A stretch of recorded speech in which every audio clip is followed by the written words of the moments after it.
Owekitiibwa Katikiro Charles Peter Mayiga avuddeyo n'ayeebaza omubaka w'ennyendo Mukungwe Honorable Mafayasi Mpuuga wamu ne Medad Segona olw'emirimu gye bakoledde Buganda kossa n'obutaswazanga Buganda. Ebyo n'ebirala byenkoletedde tulukalire vidiyo eno nja kusaba ogimbire like ninga njagala okubibazaako ak'ensuso yonna gye musinzira okuba nga mukakalabya emirimu gyammwe.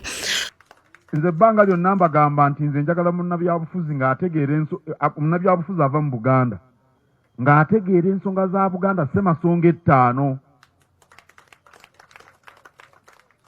azitegeera azinywereddeko azitambuliddeko bano bwe bakola. Twagala bannabyabufuzi abaleeta ebiteeso ebitugasa ng'Uganda ey'awamu. Bano mwalimu bawulidde mu parliament nga bateese bali mu buzannyo. Tubafunyeemu nnyo era nammwe abaabalonda mbeebaza okubalabamu empeke.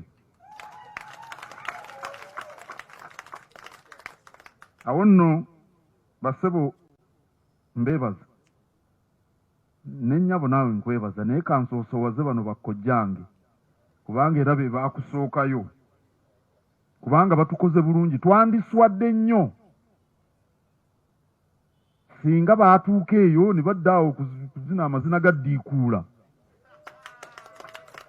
Awo Buganda bwandyebuuziza nti bano baabeerako baaliranako Katikiro oba bye babadde batugamba babadde batulimba. Mutukoze bulungi.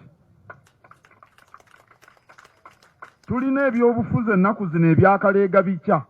Bino abyogeredde wali e Bulange Mengo ng'ababaka okuva mu Masaka district nga bano badde bakulembeddwamu Oweekitiibwa Honorable Mafayasi Mpuuga ow'e Masaka Nnyendo Mukungwe wamu ne Medad Segona babadde bazze okuwagira enteekateeka y'emisinde gy'amazaalibwa ga Ssaabasajja Kabaka ezigenda mu maaso era nga bano be bamu ku bantu abaguze emijoozi awasinzidde n'abasiima okuweesa Buganda ekitiibwa kubanga bukyanga bagenda mu paliamenti tebatanyiza kifaananyi kya Buganda.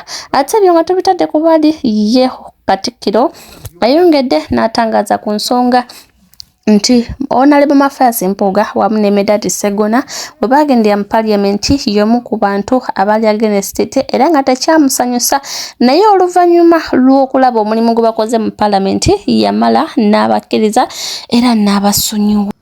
Nze omu ku bantu abaasooka okumanya era nagezaako nnyo okubakugira bano nagezaako nnyo okubakugira nga ndaba bato nnyo nembayita nembabira amasimu nenziramu nembayita era nenyiiga nga banjeemedde ne bagenda mu byobufuzi kyokka ne bayitamu.